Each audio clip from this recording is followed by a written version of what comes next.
This is the new analysis that comes tonight in this lecture that my students around the world will be looking forward to. Something strange happened when the Egyptian armed forces deposed Morsi, the coup d'etat. And we thought, well, maybe the Zionists have lost one here because they wanted these Islamic governments. The United States, Britain and Europe are all very angry with the armed forces. They say, no, this is not democracy. Morsi must be released. He's under house arrest, I think, or he came. And the government must be restored, says Washington and London and Paris and so on. But the Egyptian armed forces is not listening to them. No. Then Washington said, we're going to cut off the aid. Because Washington has been giving Egypt a lot of aid. As a result of which the Egyptian economy is surviving. Without that aid is gone. When Washington said we're going to give up the aid, take away the aid that we're giving you unless you can restore the economy. Guess what Saudi Arabia did? For the last 70 years or 80 years that Saudi Arabia has been in existence, Saudi Arabia has been a very meek follower, camp follower of Uncle Sam, like the American Kingdom of Saudi Arabia. Never stepping out of line, always following Uncle Sam. Ikhwan and Saudi Arabia were very friendly with each other for many, many years. And when Ikhwan took power in Egypt, the Saudis were bankrolling Ikhwan, providing them with funds, providing them with support. And Ikhwan turned to Saudi Arabia for religious inspiration. Saudi Arabia now does something strange. Immediately the Egyptian armed forces took over the country, the Saudis dumped Ikhwan.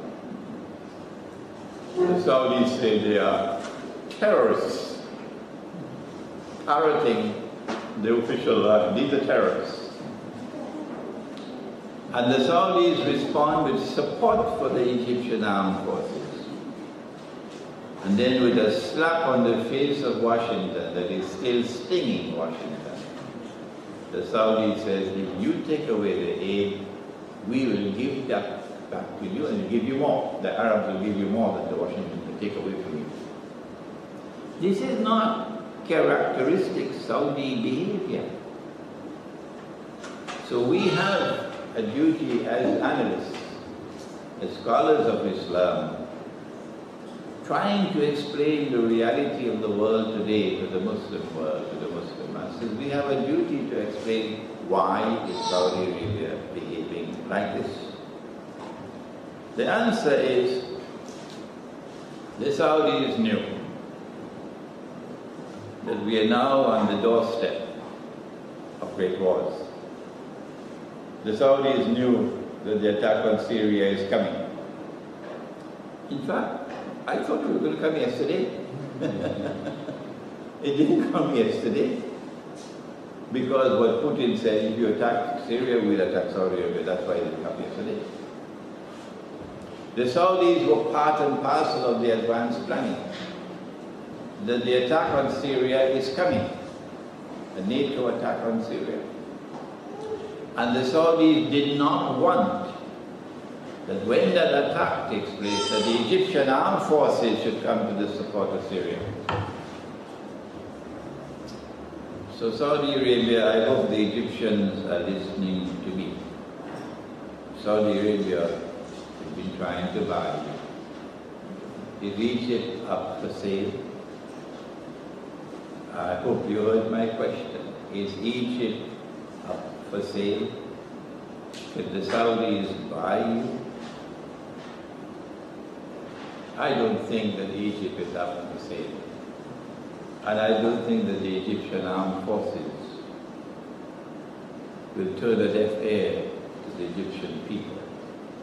When the attack on Syria takes place, and the Egyptian people say no, we will come to the support our Syrian brothers. That is why Saudi Arabia dumped Ikhwan and came to the support of the Egyptian armed forces and made all these promises because Saudi Arabia wanted to take out an insurance policy to ensure that the Egyptian armed forces will not enter the war on the side of Syria. But there's a second reason as well. But we don't have the time tonight. We don't have the time to give you the second reason. It's going to take too much time. It concerns monetary economics. The Saudis have the United States in the palm of their hand like this. They can pull the plug on the US dollar anytime they want. You will have to believe me because I don't have the time to explain it to you. It'll take me about 15-20 minutes to do that. I'll have to go to the hadith of the Prophet ﷺ about the river Euphrates and a mountain of gold. I'll have to take you to the petrodollar. I'll have to take you to Bretton Woods. I'll have to take you to the International Monetary Fund. I'll have to take you to the Arab-Israeli War of 1973. I don't have the time to do that tonight. So you believe me, Saudi Arabia has the United States in the palm of their hands here. The US dollar can be pulled on any time the Saudis want. All that they have to do is to say you can buy our oil with any currency. That's all. You want to buy my oil with British pounds, you can do it. You want to buy the oil with US dollars, you can do it. You want to buy the oil with French francs, you can do it. With any currency. At this time, the law is that you must buy with USD. And that is what is keeping the US dollars, USD alive. Because Saudi Arabia slapped the United States and slapped the Western world so powerfully with that statement to the Egyptian armed forces, they've sent a message. I don't like to use this word, but it has to be used. This is blackmail. If the US dollar collapses, the US economy will collapse. And there will be riots in the United States, and Obama knows that. People are going to be killed in the United States. There's going to be civil war in the United States if the US dollar collapses. And the Saudis can cause it to collapse anytime they want. So this is called blackmail. Saudi Arabia is acting on behalf of Israel.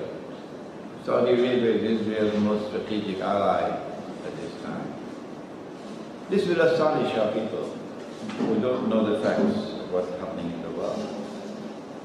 The stage is now set for the United States to begin dancing to the Saudi drum beats.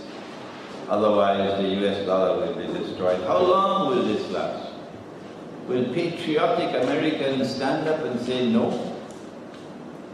If we have to turn to another currency, let's do it. But we're not going to be held hostage by those who want to threaten the US dollar.